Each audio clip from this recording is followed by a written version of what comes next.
Som Jaroslav Vančo a už vyše 40 rokov pracujem na železnici a som zakladateľ a vlastne aj terajší predseda veterán klubu železníc v Poprade.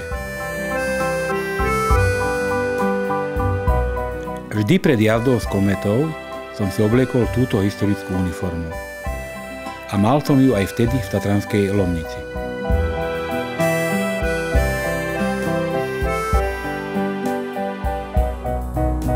Bolo tesne pred búrkou. Blesk udrel do trojľového vedenia a zistili sme, že neprešiel len do zeme, ale prešiel aj cez našu mašinu. Blesk zničil a poškodil trakčný motor a všetky vysokonapäťové káble.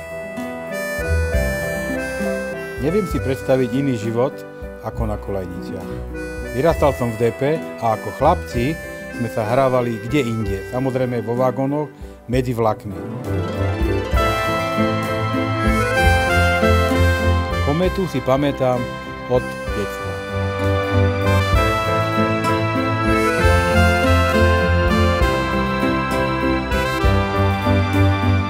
Vyrobili ju v roku 1912 v Budapešti a v závode Ganz. Motor a celé elektrické zariadenie je od Siemensu. Kometa jazdila v Tatrách, odkedy bol otvorený úsek medzi Starým Smokovcom a Štrbským plesom. Najprv dopravovala poštu, neskôr stavebný materiál a potom kúpeľných hostí, turistov. A v roku 1977 chceli dať kometu do šrotu.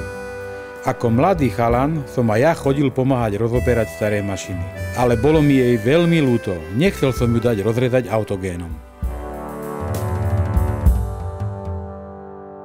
Našiel som zopár priateľov, ktorí tiež chceli, aby kométa prežila. A tak vznikol klub, ktorý sa teraz volá Veterán klub železníc Poprad. Robili sme rovnako ako dnes, na kolene a pomaly, podľa času a finančných možností.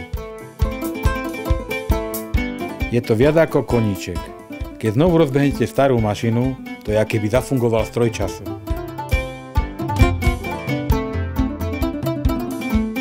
Kométa je ako skutočná kométa. Vždy sa vráti. Po prvýkrát jej s návratom na koľajnice pomohli filmári, ktorí ju nechali spojazniť kvôli seriálu Rodáci. S kométou som od začiatku jej druhého života, teda viac ako 30 rokov. A chcel by som byť aj pri jej treťom návrate na koľajnice, po tom nešťastnom zásahu blesku. Už to vyzeralo, že storočnicu na koľajniciach kométa neoslávi. A my naše uniformy nevytiahneme.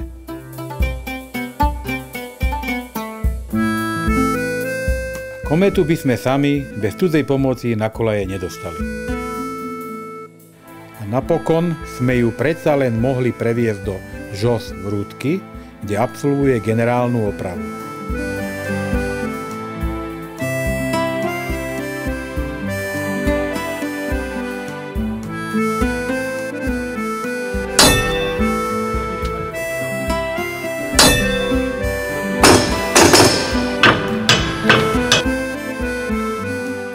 Tridsať rokov s touto malou električkou ma naučilo veriť v nemožné.